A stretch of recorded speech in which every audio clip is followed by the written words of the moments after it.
أتيت اليوم بالبشرى وسبحان الذي أسرى رسمنا فيك حب الخير من الدنيا إلى الأخرى رسمنا فيك حب الخير من الدنيا إلى الأخرى. رعاك الله يا رمضان وفاح الطيب بالأشجان ودير الجود والإحسان يدون عاطر الذكرى. رعاك الله يا رمضان وفاح الطيب بالأشجان غدير الجود والإحسان يدون عاطر الذكرى يدون عاطر الذكرى. مع القرآن درب النور بروح العابد المسرور وذنب قد غدا مغفور وجرح في الحشايا. الحمد لله كما ينبغي لجلال وجهك وعظيم سلطانك، والصلاة والسلام على رحمة الله للعالمين وحجته على الناس أجمعين، سيدنا وشفيعنا وحبيبنا وأسوتنا ومعلمنا محمد صلى الله عليه وسلم وعلى آله وأصحابه وأحبابه وأزواجه إلى يوم الدين. السلام عليكم ورحمة الله وبركاته. برادران عزیز و گرامی، همه شما را به این ماه نور، به این ماه صبر، به این ماه قرآن، به این ماه خیر، به این ماهی که سپر از آتش جهنم است تبریک و تهنیت میگویم. و پیش از آنی که در این لحظه هایی که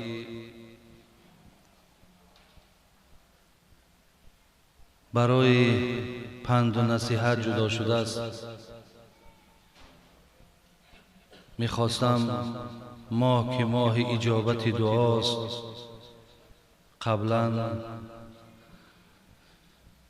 یک جایه دعا کنیم و بعدا ان شاء الله برای شما صحبتی داشته باشیم.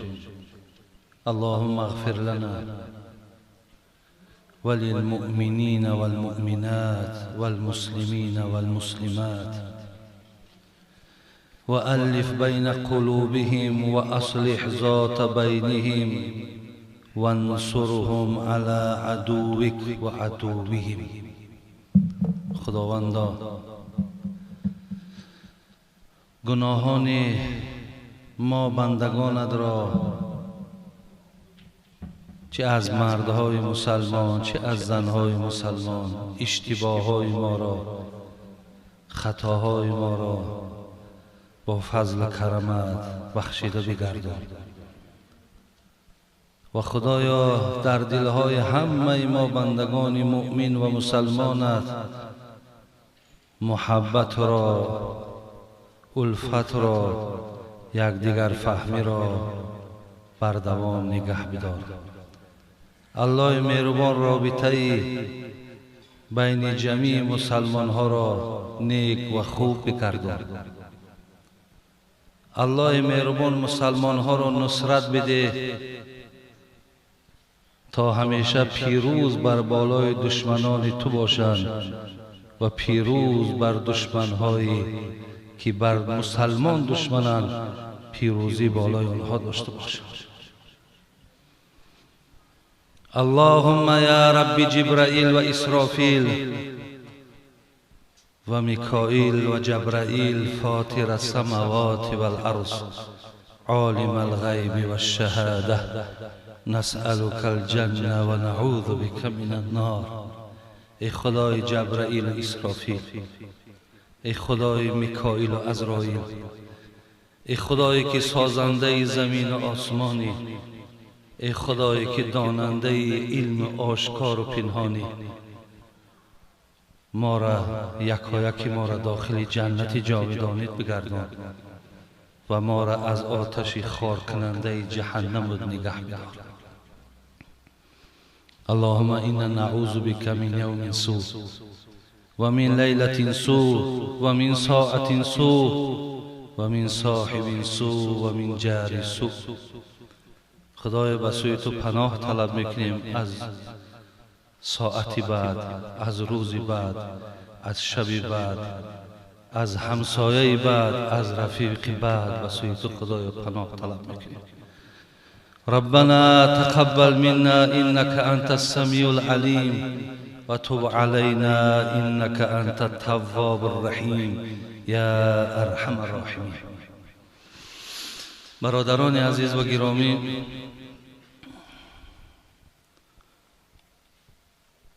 برای شما میخواستم در این لحظه ها گفتگوی استاد را با شاگردش که بسیار یک درسی زندگی ما و موضوع روز ما و شما هست به شما گفته گذارم. برادران عزیز و گرامی، شاید که شما شقیق بلخی گفتگی نفری را شنیده باشید. این حضرت همان ابو علی ابن ابراهیم بلخی می باشد. عزیزای خدا میگن سال وفاتش 809 یا 810 میلادی است. گویم از وفات این عزیز خدا 12 عصر سپری شد. گویم 1200 سال از زمان وفاتش گذشت. در تاریخ میگن شقیق بلخی شاگردهای ابراهیم ابن ادهم بود. یعنی از طریقت و از راه و رویش ابراهیم ادهم یکی گویم از مریدهای ابراهیم ابن ادهم بود. ابراهیم ابن ادهم برادرای عزیز، پدرشم چگونه اگر آگاهی داشته باشین بسیار آدم شاه بودن، با دولت بودن، با ثروت بودن، ولی خدای مهربان که در دلش که نور محبت را جا کرد و ایمان که از داخل که می جوشید، دیگر سر در بیابان زد و دیگر در پی خدمت در دین شد. حضرت مولوی جنونی همیره در کتابش میارد کسی پرسید از آن ابن ادهم چرا ملک جهان را کردی برهم؟ حضرت این قدر امکانیتی که تو داشتی، میتونستی که محض در کرسی شاهی بشینی، میتونستی که از همه آن لذایزی که در دنیا بود تو استفاده بری. چی شد که همه اینها در پشت گردانیدی؟ چرا از اینها استفاده نبردی؟ بگفت هنگام روی تخت بودن و چشمم تخته را وا نمودن، بدیدم خوابگاه خیش در خاک، از این بابت گریبان را زدم چاک.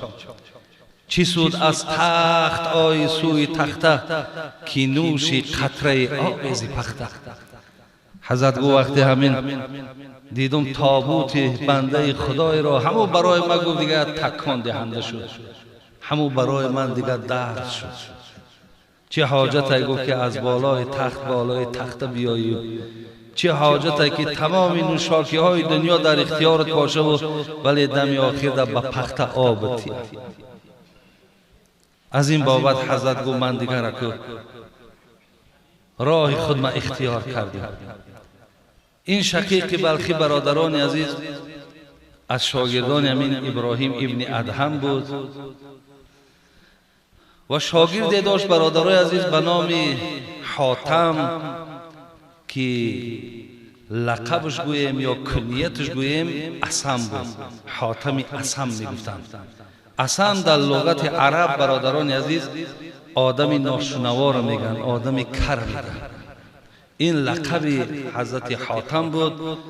اگر وقتا گنجایش داد این از کجا پیدا شد انشاءالله برای شما گفته میگذاریم.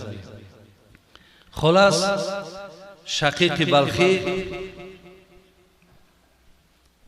روز با این شاگرد خود حضرت حاتم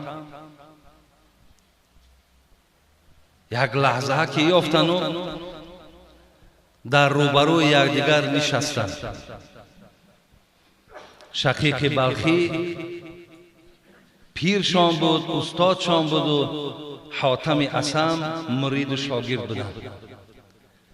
حضرت شقیق گفت حاتم به یادداشت من 30 سال شد که تو نزد من تعلیم میگیری، 30 سال شد که تو در مدرسه من میخوانی، 30 سال شد که از آن معرفت و از آن حکمت و از آن درسی که من نزد خود داشتم من تو را آموختم.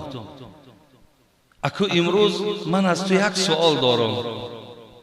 سوالم همین است، در دوام همین 30 سالی که در من تو شاگرد بودی چی آموختی؟ برادران عزیز و گرامی، حضرت حاتمم خداوند رحمت کند اینها را که این نامهای اینها در تاریخ دین به آب طلا نویسانده شده است. اینها خادمای دین بودند، اینها حقیقتا نماینده های دین بودند، اینها دلسوزهای دین بودند، اینها دفاع از دین میکردند. در برابر استادشان گفتند حضرت حقیقتا شما درست قید کردین، من 30 سال شد در نزد شما تعلیم میگیرم، علم میآموزم. عزیزای خدا میگن علم اگر اندک بود خارش مدار، چون که علم دارد قدری به شما. من در دوام همین 30 سال خواندم پایه حیات خودم را، پایه زندگی خودم را در 6 چیز قرار دادم. برادران عزیز خیلی با دقت باشید. این 6 چیزی که حضرت حاتم در دوام 30 سال از این استاد خود حضرت شقیق، که این شقیق مرید اگر حضرت ابراهیم ابن ادهم هم که باشد با شاگردهای حضرت امام ابو یوسف بودند. شما تصور کنید که امام ابو یوسف شاگرد امام ابو حنیفه بودند. امام ابو حنیفه یگانه صاحب مذهب هست که از مدرسه و تعلیمات او از بین شاگردای او 40 قاضی بیرون شدگی است. 40 قاضی. یکی از آن قاضی ها همین امام ابو یوسف است و شقیق بلخی هم شاگردی قاضی امام ابو یوسف بودند.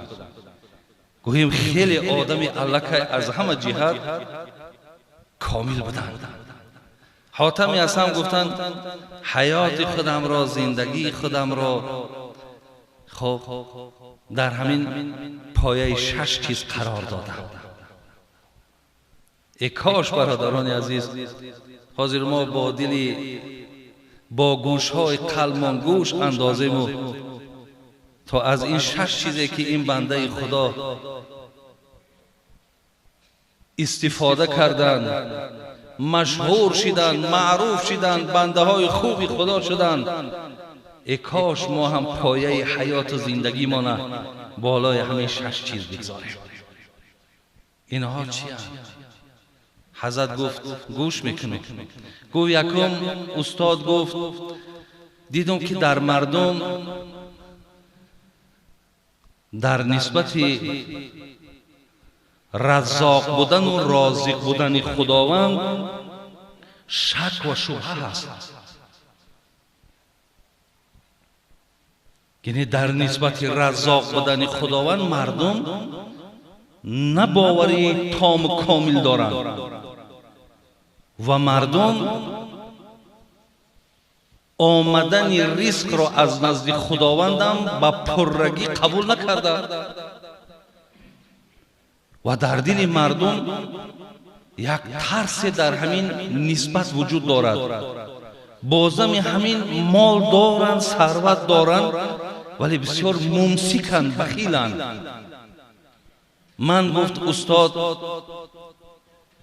با سوره مبارکه هود آیت 6 و ما من دابة فی الارض الا علی الله رزقها و یعلم مستقرها و مستودعها کل فی کتاب مبین. با همین آیت توکل کردم، با این تکیه کردم تا از زمره این انسان ها نباشم. حضرت شیخ گفتند آفرین، گفتند آفرین.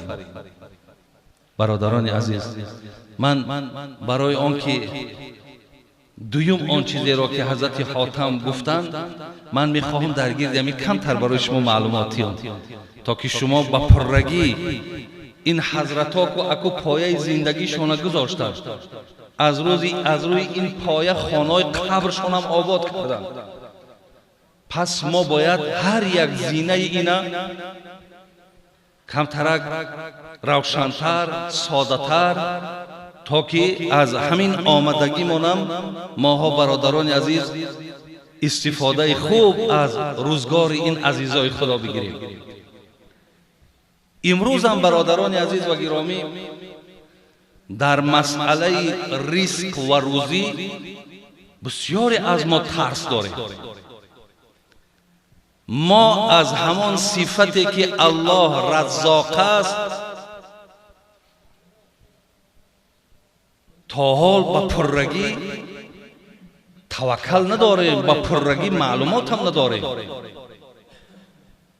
بین آیت قرآن چی میگه؟ با آیتی که حاتم اصم تکیه کردن و ما من دابة فی الارض الا علی الله رزقها.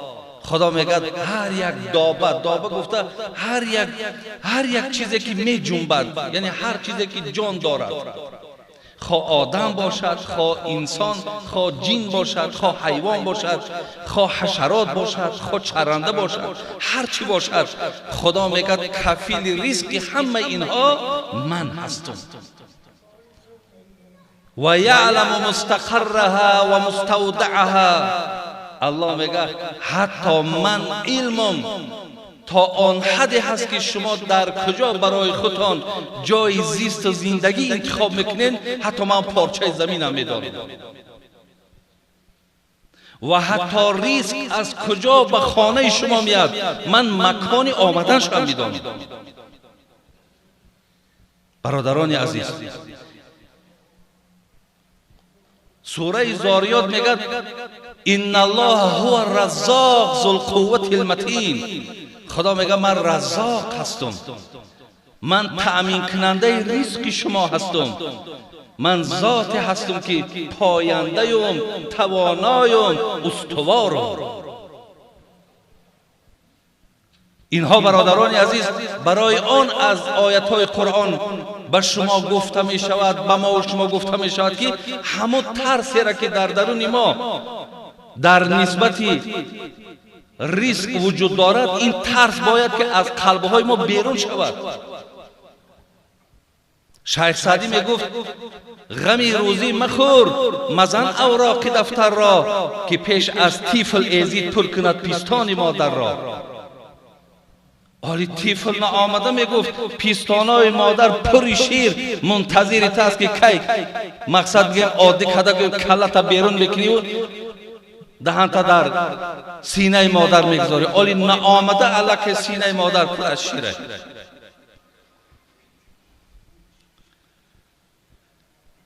عزیزای خدا اینها را برای ما عیان کردن، ساده کردن تا که همون ترس برادران عزیز از ما و شما دور شود.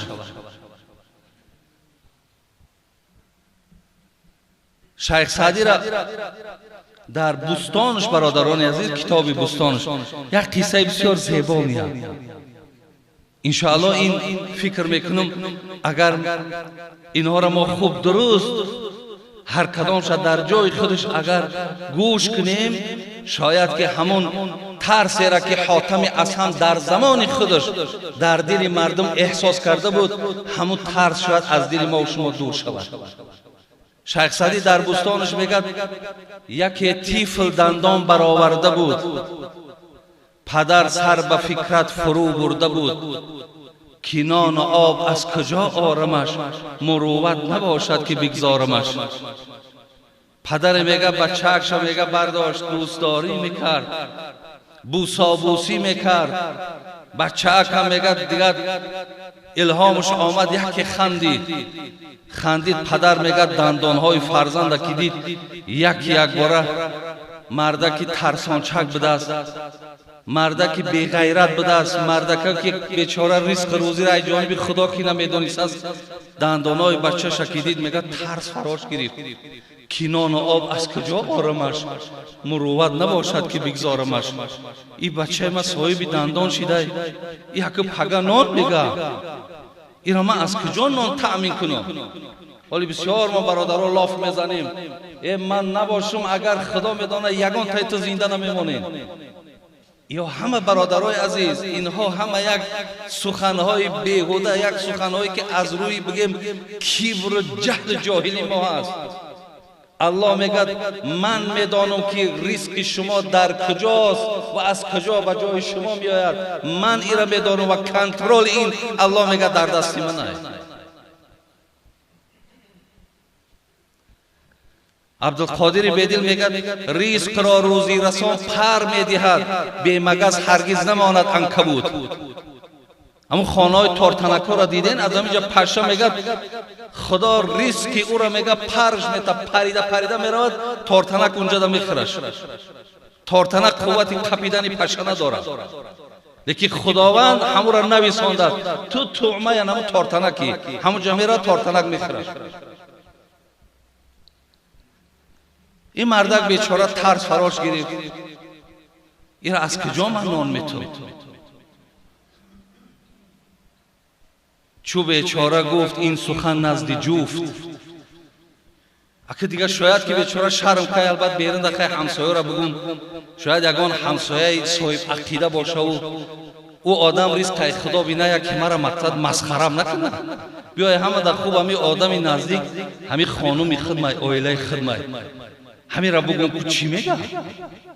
چو گفت بیچاره این سخن نزد جفت، نگر زن او را چو مردانه گفت. شیخ سعدی میگه الحمدلله که اگر این مردک دل گرده هم که نداشته باشد، این مردک بی غیرت هم که باشد، این خیل شیرزنا هم وجود دارد. نگر میگه زن او را چو مردانه گفت. چیش گفت؟ وقتی گفت زنک این بچه‌ک مصاحب دندان شده، مقصد باید نامخوری دیگه زیاد شده، این چه میکرده باشه؟ الحمدلله رب العالمین. زنبین مخور حول ابلیس تا جان دهد. مردک گفت این ترسی که طرف فرا گرفتگی این را وسواس شیطانی میگن. مخور حول ابلیس تا جان دهد، همان که دندان دهد آن نان دهد. همون ذاتی که این را دندان شداده او الکی رزق روزی را معین کرده است. تواناست آن خداوند روز که روزی رساند، تو چندین مسوز. اینا مرد گفت های اون ذات میگه من توانایم، من استوارم، هیچ قدرت و قوت به من رسیده نمیتواند. تو این نسوز، تو این غمگین نشه. خدا میگه من خودم تأمینش میکنم.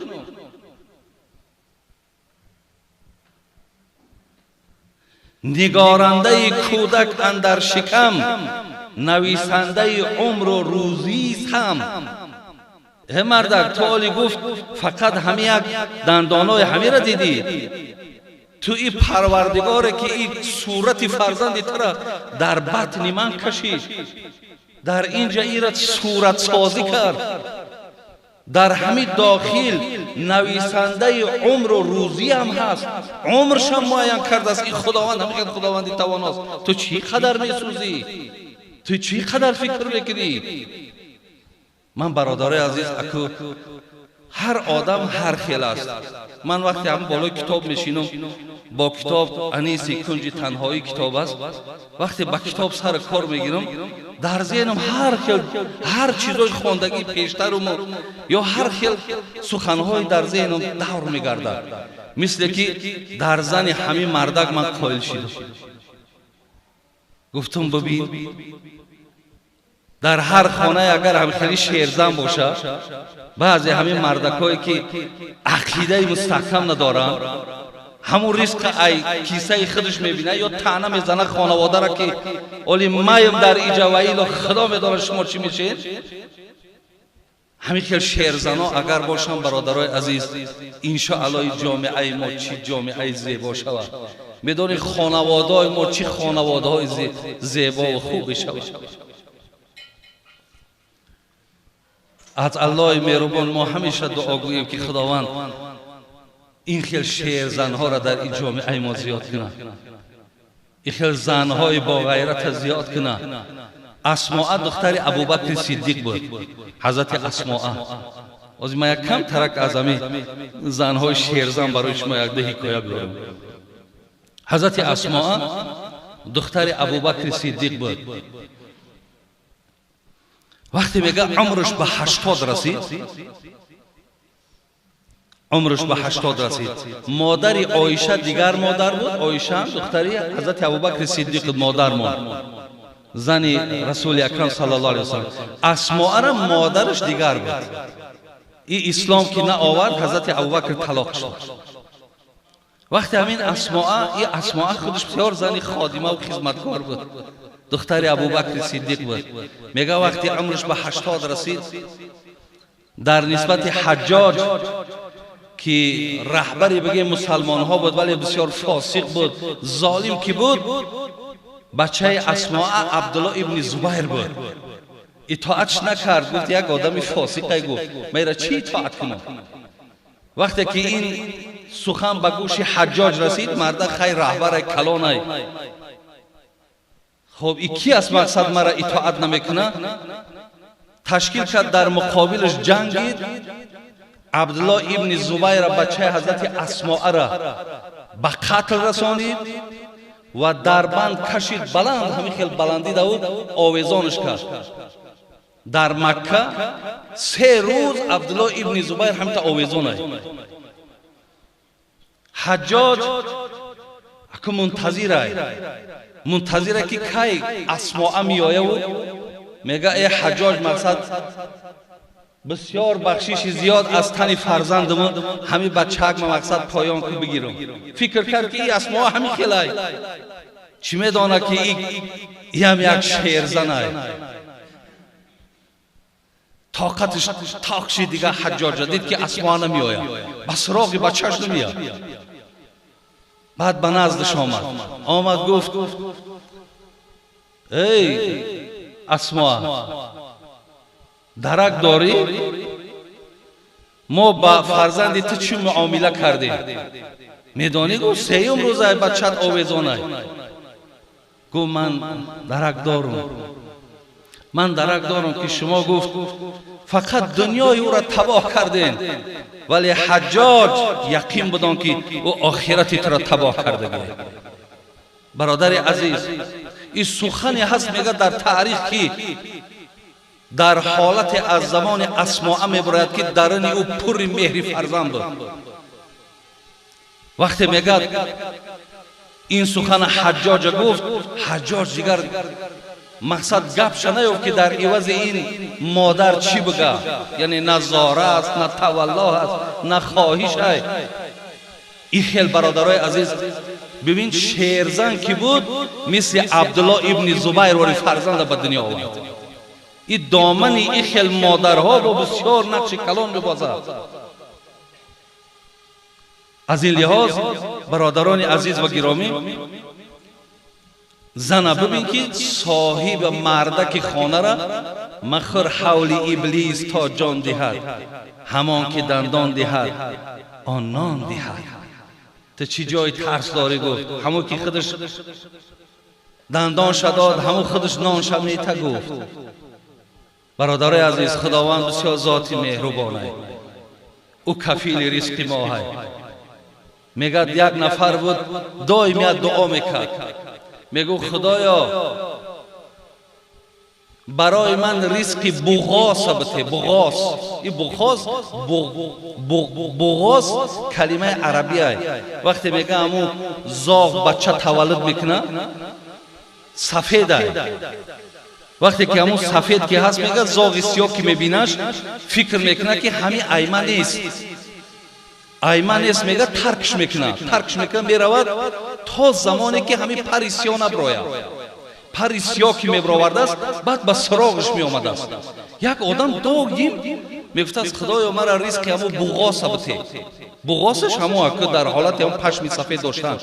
خدا را بینیم برادرای عزیز قدرت چکی، وقتی مادر هم را میپرتوید میرود، خداوند در تنه همین چوجه زاغ بگیم یک بوی خود مرده را پیدا میکنه.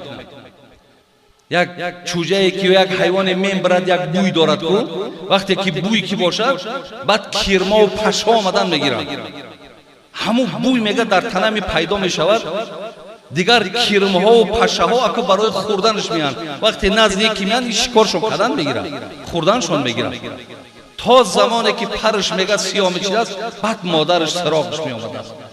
این مردک هم مردکی دانا بوده است، میگفت از خدایا همون رزقی که بغاس دادی مرا خیر رزق بده. مقصد همین خیر رزقی که خودش دویده و پیش مرا آمدن بگیرن. این الله مهربان چه یک ذات مهربانی است که هیچ وقت برادران عزیز در دل ما باید ترس نباشد.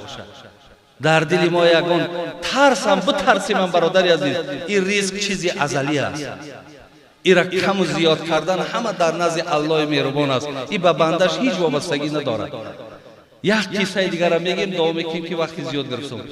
میگه یک آدم پولدار ثروتمند وارد مسجد میشود، میاد پیش داملا میاد میگه داملا یگان نیاز نداری؟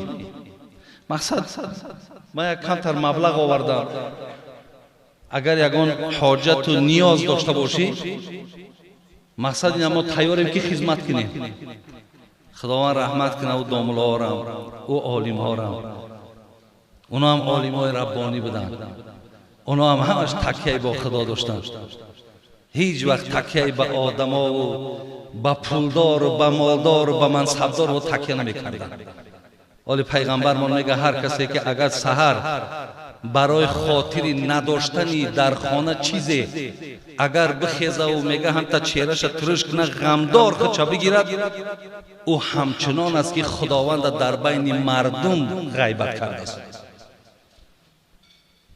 هر کسی که میگه اگر پیغمبرمون یک آدم مالدار اگر به خاطر پولش اگر تعظیم کنه و دستاش پیشی بر کند سه یکی دینش ای بین میرود. این عالم برادرای عزیز وقتی این گپ از مردک پولدار که شنید گفت شرم میاد در یک خانه قرار دارم که صاحب این خانه ماندگی من است حاجت طلب کنم.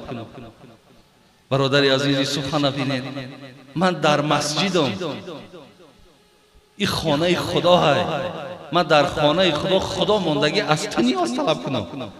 میگه این مرد که پولدار ای حکمت سخن این میگه برخوردارش گوش شاید های فکر کرد که در درون مسجد نمیشود، بیرون ده میگه ایستاد، بیرون ده ایستاد و کوکای حضرت میبراید. حضرت که برآمد گفت حضرت گفت خیلی داخل مسجد بوده که با همون سوال من آمدم که یگان نیاز شما را بیرون کنم. گفت مقصد شما نیاز دنیوی است یا اخروی؟ گفت من نیاز اخروی شما را برآوردن نمیتونم، من به همین نیاز دنیایی تون مراجعت دارم. گفت او خدایی که گفت هم نیاز دنیوی ما میبرارد هم نیاز اخروی ما میبرارد، من در اون مراجعت نمیکنم و در تو مراجعت کنم. برادرای عزیز، اینها با این رفتارشون هم شرف و آبروی اهل علم قپیدن، هم عزت دین نگه داشتن.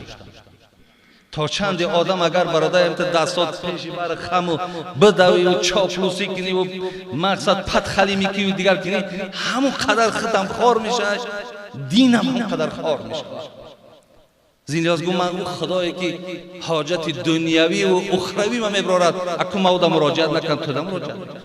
الله مهربان عاقبتمون رو بخیر کنه.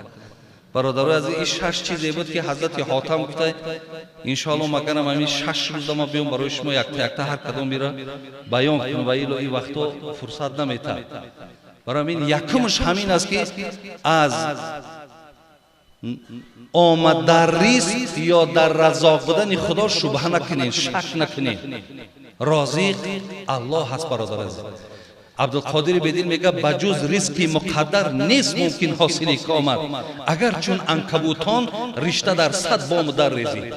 همین اگر تارتنه گوری میپرتایا کود چی ہوشه، همون چیش میگن همون تار رشتهشو میپرتایا. میگه اگر 100 خانه دکی هم خیلی تار تور پرتای بجز رزق مقدر نیست ممکن حاصل کامل.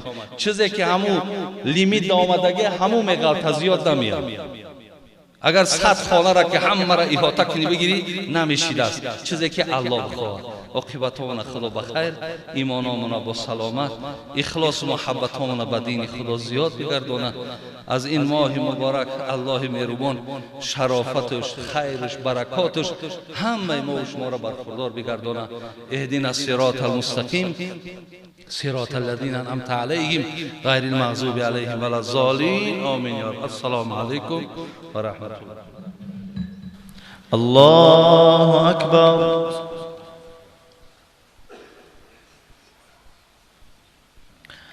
الحمد لله رب العالمين الرحمن الرحيم مالك يوم الدين إياك نعبد وإياك نستعين اهدنا الصراط المستقيم صراط الذين أنعمت عليهم غير المغضوب عليهم ولا الضالين.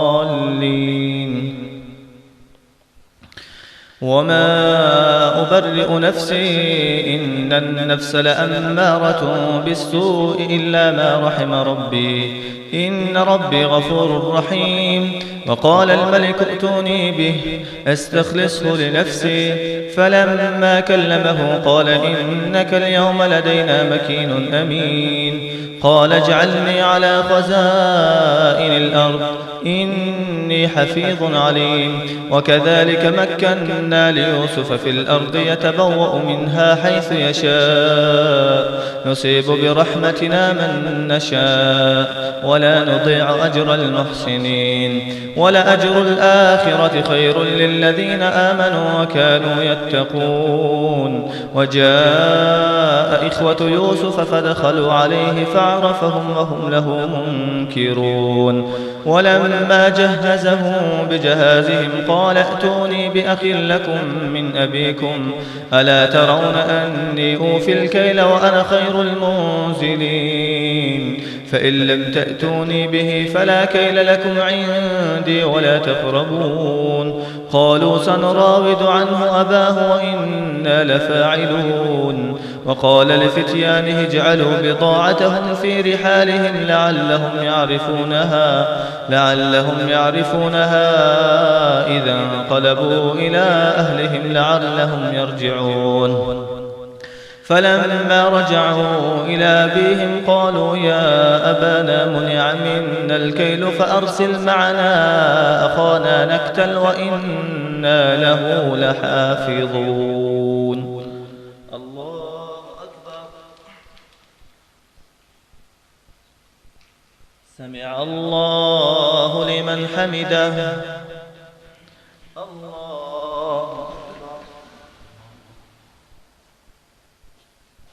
الله أكبر. الله أكبر.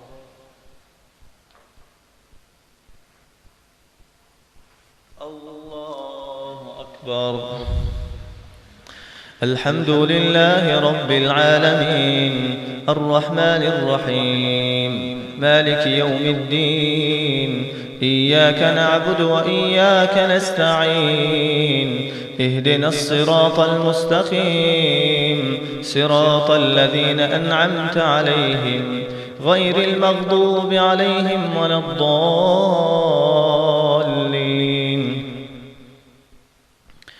قال هل آمنكم عليه إلا كما أمنتكم على أخيه من قبل فالله خير حافظا وهو أرحم الراحمين. ولما فتحوا متاعهم وجدوا بضاعتهم ردت إليهم قالوا يا أبانا ما نبغي هذه بضاعتنا ردت إلينا ونمير أهلنا ونحفظ أخانا ونزداد كيل بعير ذلك كيل يسير. قال لن أرسله معكم حتى تؤتون موثقا من الله لتأتونني به إلا أن يحاط بكم فلما آتوه موثقهم قال الله على ما نقول وكيل.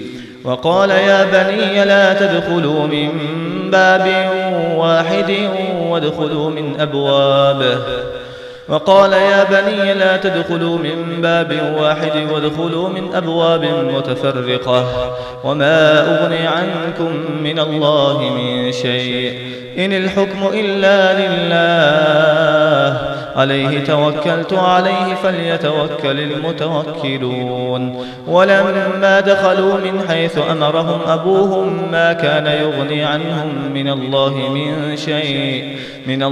من شيء إلا حاجة في نفس يعقوب قضاها وإنه لذو علم لما علمناه ولكن أكثر الناس لا يعلمون.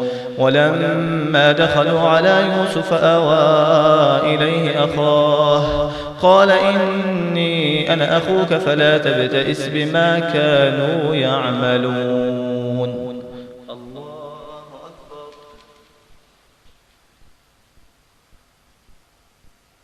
سمع الله لمن حمده. الله أكبر. الله أكبر. الله أكبر. الله أكبر.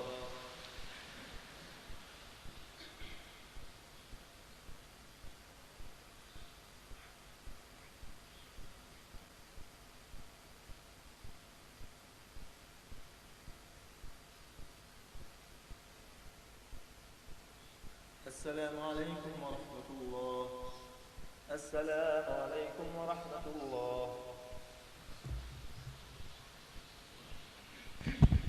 سبحان ذي الملك والملكوت سبحان ذي العزة والعظمة والقدرة والكبرياء والجبروت سبحان الملك الحي الذي لا ينام ولا يموت سبوح قدوس ربنا ورب الملائكة والروح لا إله إلا الله نستغفر الله نسألك الجنة ونعوذ بك من النار سبحان ذي الملك والملكوت سبحان ذي العزة والعظمة والقدرة والكبرياء والجبروت سبحان الملك الحي الذي لا ينام ولا يموت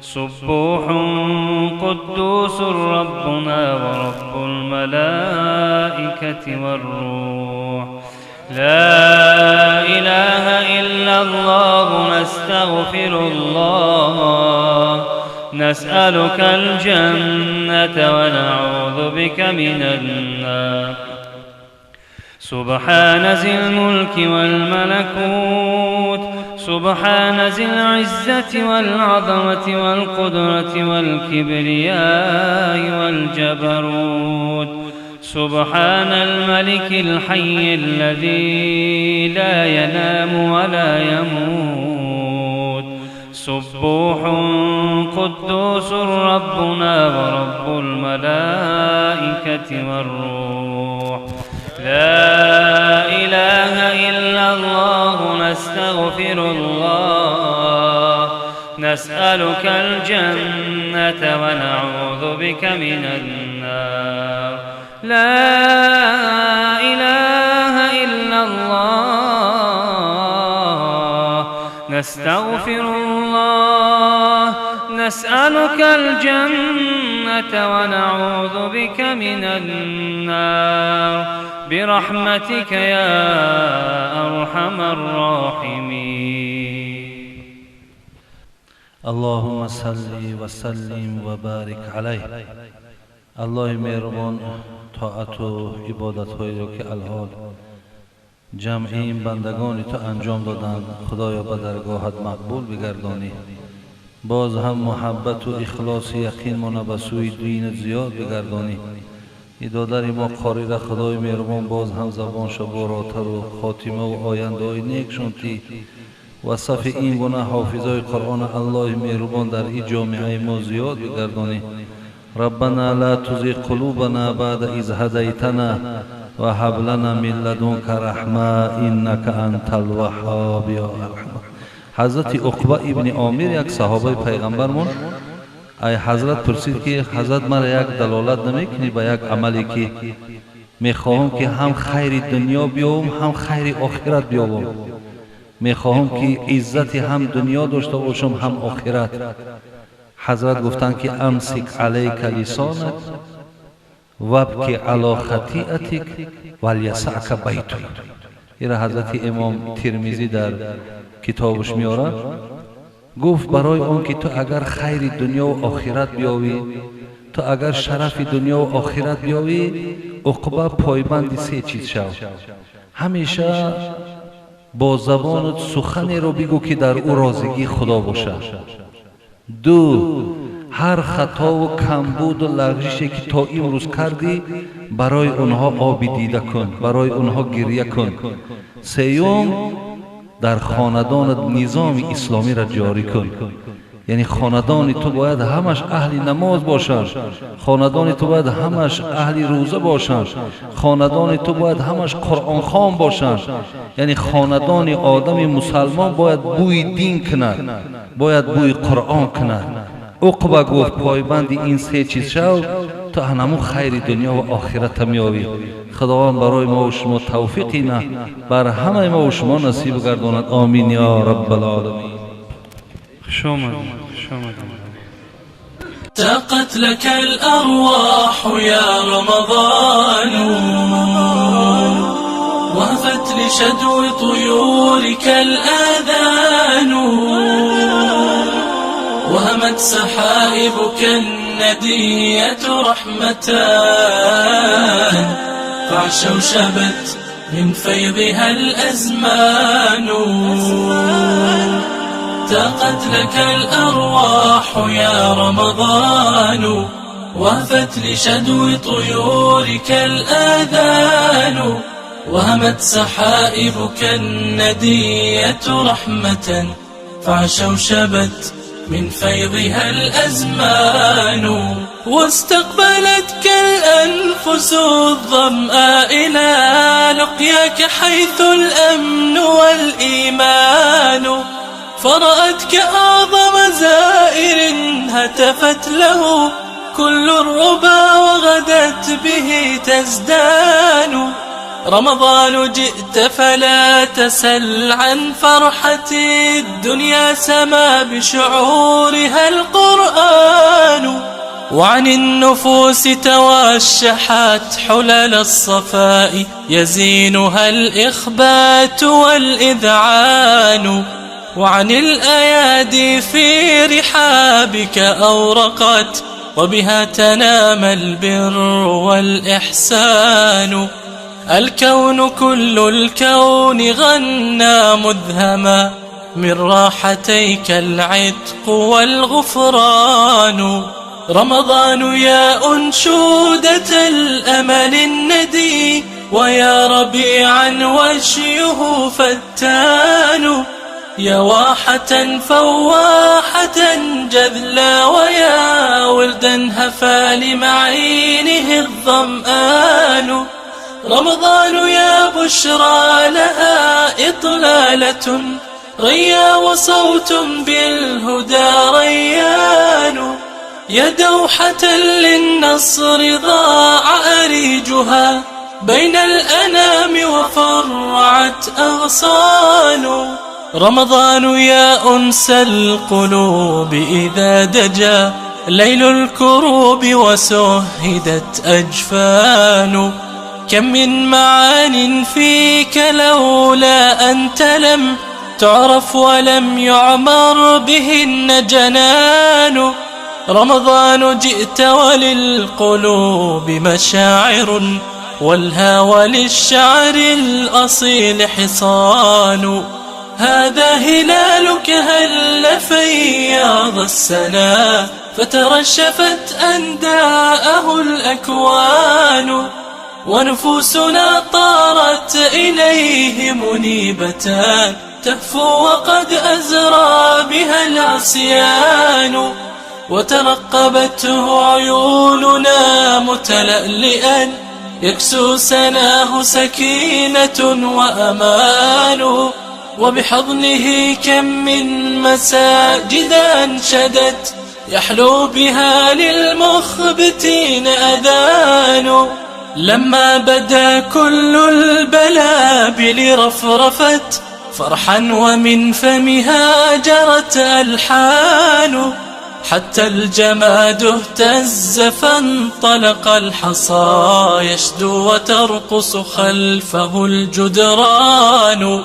رمضان جئت فلا تسل عن شوقنا، يا ليت كل شهورنا رمضان.